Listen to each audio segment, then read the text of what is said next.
everybody? This is Salvi here with the VTuber news coming right up for you. Before that, of course, smash that subscribe button, hit that bell, and the like button as well, and let's get right into it. We all thought that the Takahata 101 thing was just going to be the final one, the Google document, and of course a response from Mistressdoom VT, which is the person who accused him of some pretty horrible stuff in private, and then got surprised when everything was made public. Here she goes again. Here's her, and here she goes again, trying to spin, of course. In this case, I take it as spin because of all the evidence that Takahata has put out. She seems to be trying to either spin it or play damage control in some way. Says, I promised I would update once I had spoken to all relevant authorities, which I spent all day yesterday doing. Due to this being an ongoing police investigation, I cannot say or post anything regarding the situation at all until it is resolved in the legal system. It's going to take time, very serious. Ask you to give everyone space involved. Of course, not a public matter. This will not be resolved in the court of public opinion. But you and your proxies did make it into the court of public opinion. You guys made it so that it was a public thing. So you cannot put the genie back into the bottle. No one who has spoken publicly on X has done it with my consent. They hadn't even spoken to me regarding the situation. Oh, now you're throwing everyone under the bus. See, this is what happens when you try to help somebody that really doesn't appreciate it. You are getting thrown under the bus, Alicia, and everyone else who decided, Alicia, Adora, all the other people who decided to go against Takahata. Look at it now. You're getting thrown underneath the bus. Isn't that wonderful? Outing my identity was not okay. One was not very much without my consent, and his hands of the police as well. I, as a reported victim of these crimes, was entitled to anonymity. Only in the UK, though. That doesn't spread to the rest of the world. Remember that. It sucks, but it's true. That only works in the UK. It only works for UK citizens, and that law only takes effect on UK citizens. It does not take effect on someone who was working in Canada at the time, who was a citizen, not a citizen, a resident of Canada at the time. Based on the situation, and will continue to do so. My opinion, there are no sides in this matter. A serious situation that caused immense distress and suffering.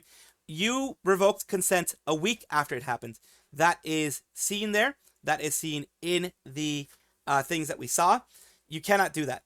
That is a dick move. That is not the way it is. If you did not feel comfortable in the moment, then of course revoke consent at that time, etc. Did not seem like Takahata was forcing anything. In fact, he asked consent for 3 times. Just clearing things up here. There are 2 sides to every story. You have only seen one and will not see the other, maybe ever. But at minimum, not until it is resolved. All they're asking is respect the situation, allow police to do their jobs. Use your own judgment. Don't spread hate. If you see anyone deemed as my side spreading hate or harassing anyone, no, it's not coming from me. Again, people getting thrown underneath the bus. Clearly want to state this. There is no doc from me in existence regarding this. There were mentions to making one, but I never actually made one. I truly believe I do not hold the right to cancel anybody's career, although you say this after the fact. Oh my goodness. So whatever they want, there's a choice of respect. People can preach online and people should go to the police if they feel they experienced a crime. Absolutely, I do agree with that. For mental health, no one has ever right to speak on that aside from myself and professionals involved in my care. I've been working so incredibly hard.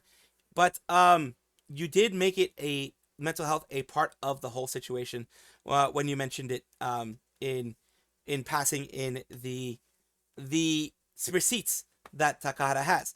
So it just, like, all this thing here, there's genuine trauma for me regarding the situation. With that said, going forward, I'm going to continue to create content for my community and those who support me and continue my fundraising efforts for causes I care about, because that's what I enjoy doing.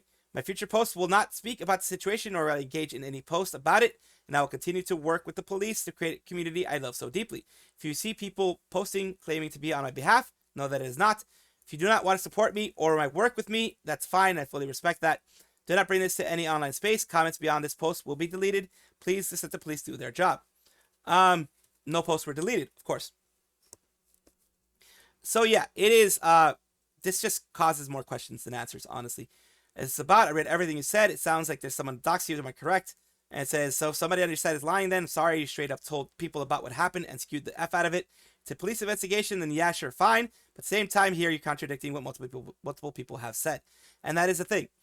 And yes, they have contradicted what a lot of people have said. A lot of people came out to defend her, and she's throwing them under the bus. As I've said several times in this video, there is no loyalty in these groups. Unfortunately, whenever accusations pop up like this and are put into the court of public opinion, you will not get loyalty. You will get shoved under the bus. You will get run over several times, and that is unfortunately what happened here.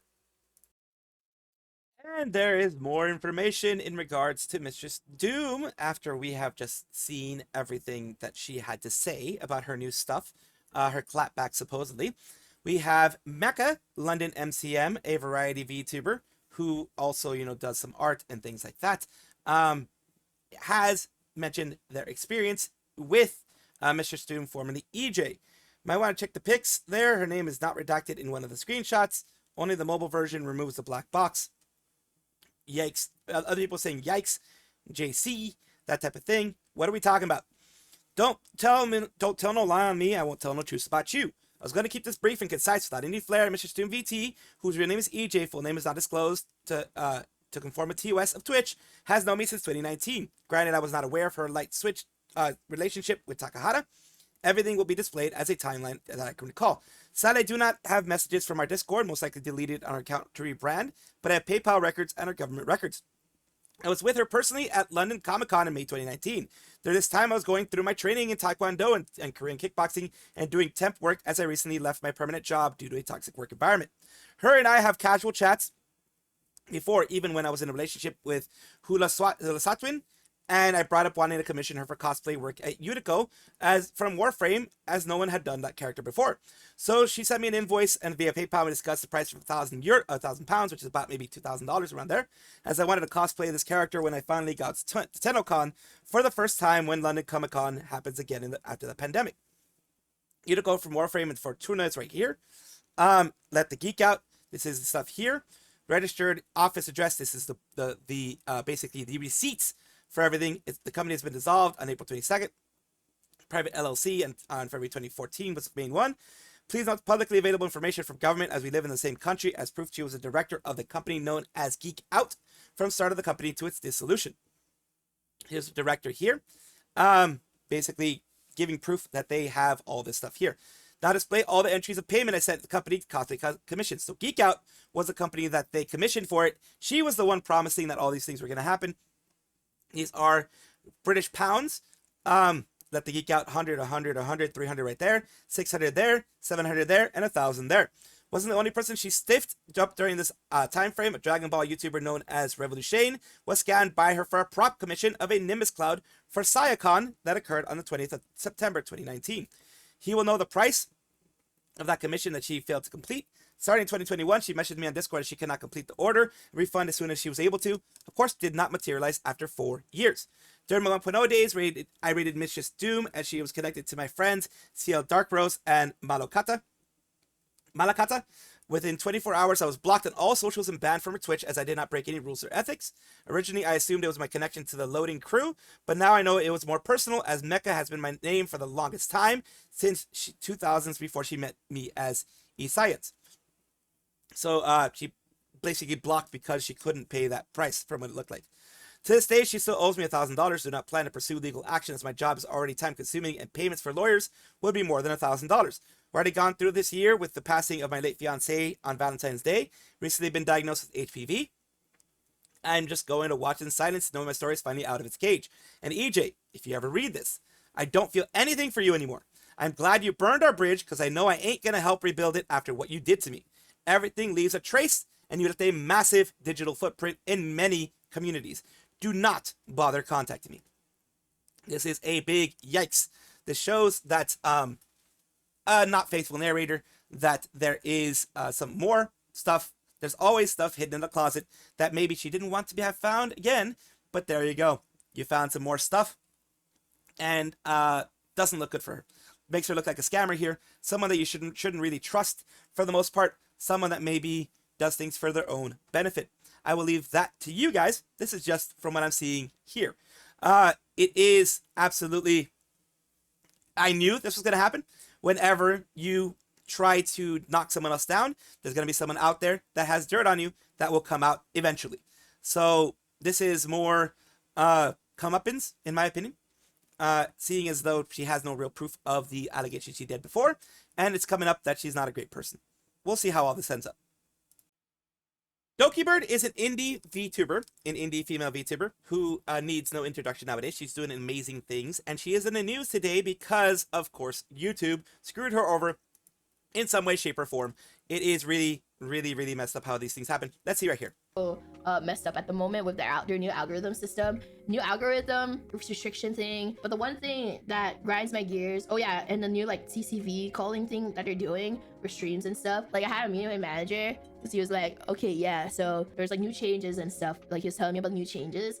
And one of the things that that they did was that you have to do like so many requirements for YouTube to consider you as not a bot. Absolutely. Because when you're marked as a bot, you don't count as a viewer to the stream, so it doesn't count to VOD views or like CCV views, and you have to like the stream, chat in it, and other stuff. I don't know. There's like so many requirements, and it's like really dumb. But that's not what grinds my gear the most. What grinds my gear the most is that they changed the shorts algorithm. So when I'm scrolling through shorts, people are using this new hashtag thing where, like, you know, yeah, that sucks and all. But like, you know what actually grinds my gears? That's not related to my career.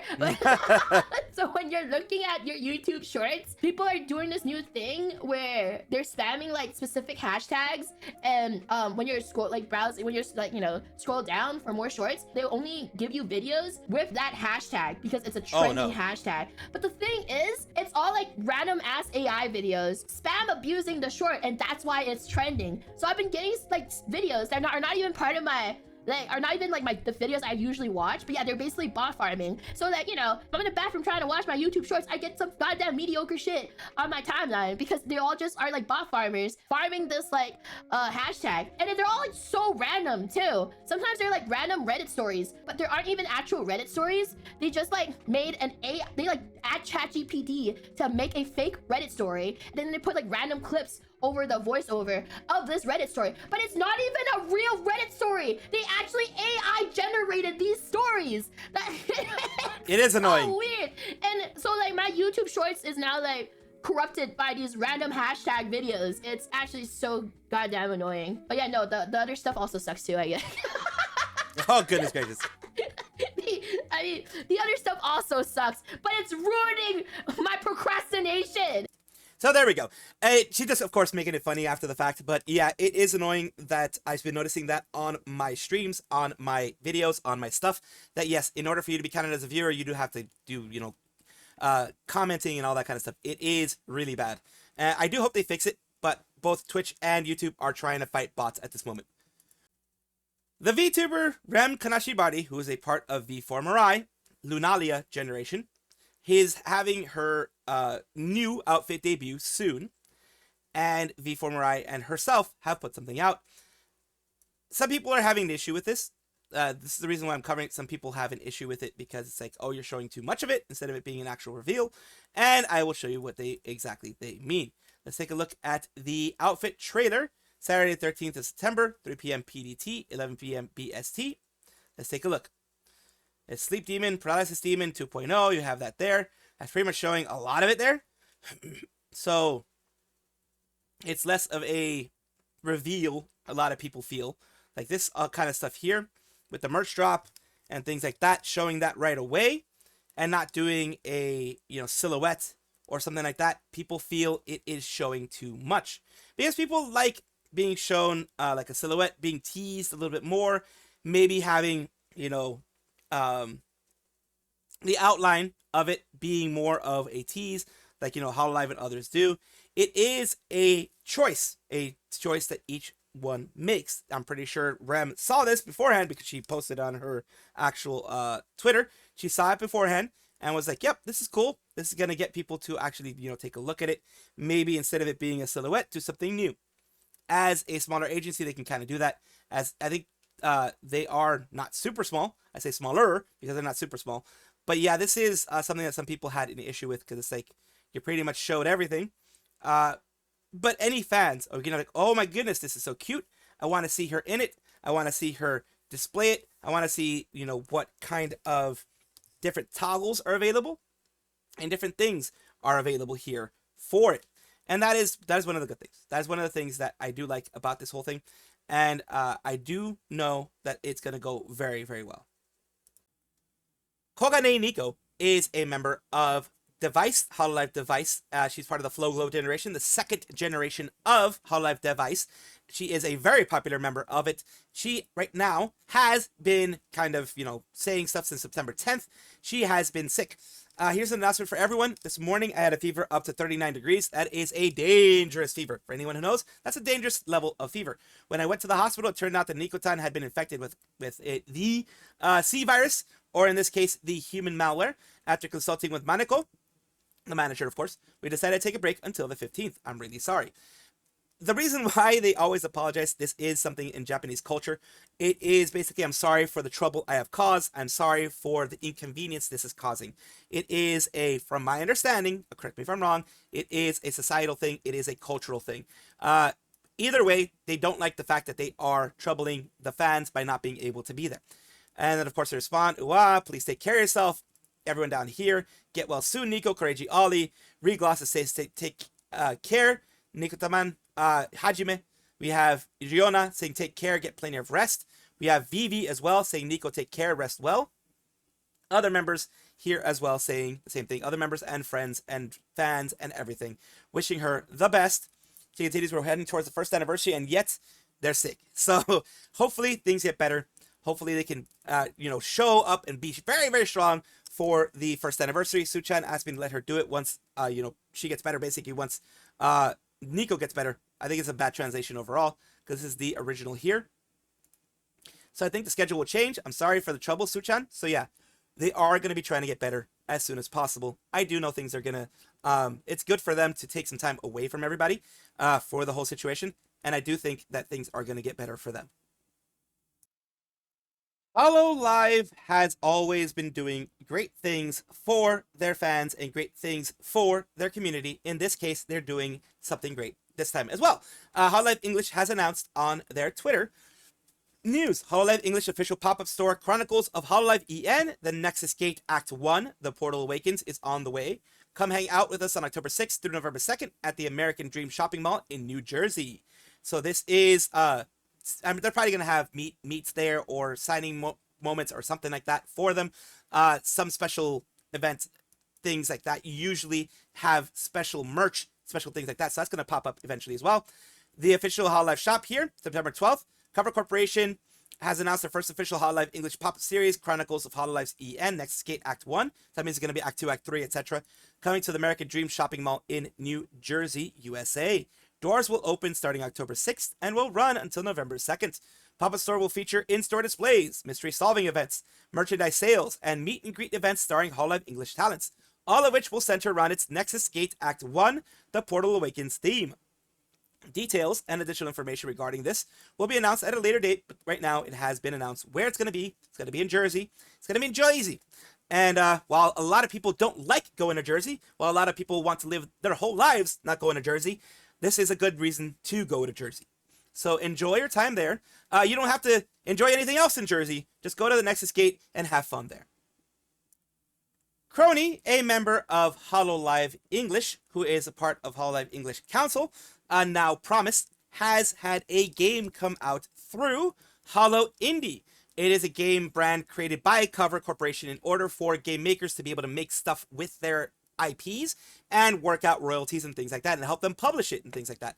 Because sometimes when you're a small guy, you can't even publish on Steam, etc. So here we go. The one that they're doing is Chrono Gear. It's Chrono Gear, The Warden of Time. It is an amazing little game. I believe even Kronii has played it on stream herself, basically a beta version of the game before it actually came out.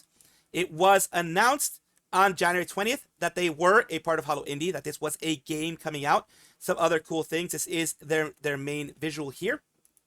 And it is now out on Steam as Oto Kronii turn back the clock and fight to repair time itself in the cinematic action platform with fast sword combat and time-based powers. Let's take a look here. To control it. So she does her own voiceover here. Kronii called upon the rest of council, and a great battle ensued. So as you can see here, she's played this one before, and it's a pretty cool little platformer there. Yep, this is the part where she played before. So she has played this on stream, of course, because it is through Holo Indie and stuff like that, like a sneak peek type of thing. It has some of the council members. Of course, it has Mume, Fauna, and Sana, the ones who are no longer a part of council. It has people in myth, people in different like borders at least there as bosses and things like that. And of course, because I do like showing who else is involved, you had Othello Phi, who did the amazing opportunity to border art of favorite talents. He did some border art there. Another person did border art. Mule did a border art of the myth girls here and their mascots there. And finally, Fongban did the main visual, border art, and some chibis. Thanks a ton for letting me be a part of this. So yeah, a lot of people were a part of it. As always, it's not just one person. Sometimes it can be, but a lot of times it is a small village that does this and helps out. And I just want to show it to you guys because this is an amazing thing for Kronii. Welcome back, everybody, to the VTuber Showcase, the place where I like to showcase up-and-coming VTubers of various sizes, forms, types, everything in between. Today, we're talking about the Fox Idol VTuber with a love for all things potato, XionFox. That's the way I'm going to call it. I apologize if that's not the correct way to say it. We are going to take a look at their Twitch here. It says, home of the Potato Battalion, XionFox, EM VTuber, Resident Potato, Fox Aficionado, Genshin Addict, and voice actress. Let's take a look at something that they've done recently. McDonald's fries are too salty sometimes. Last time it was more salty than a League of Legends player. Oh my gosh. Sorry about that. He's here. Paimon wasn't watching where she was going. Oh my gosh. Please, there's no need to apologize. Guys. If anything, Guys. I'm the one who should be sorry. Clearly, I shouldn't have gotten lost in my thoughts in the middle of a hallway. My beautiful, beautiful purple-haired man. You can get lost in thoughts wherever you want to. Oh my god. Wait a sec. Are you? So there's a little bit of reaction there, of course. And we have compilations and other parts here for her on the YouTube side. I always try to show the YouTube side when I can. Thank you so much, XionFox, for allowing me to showcase you on my channel. And I do hope this helps you in some way. Thank you guys for watching as always, and of course take a look, and if you enjoy everything, like, comment, subscribe, hit the bell notification icon, all those things that YouTube asks of you. Really do appreciate you. Have a wonderful day.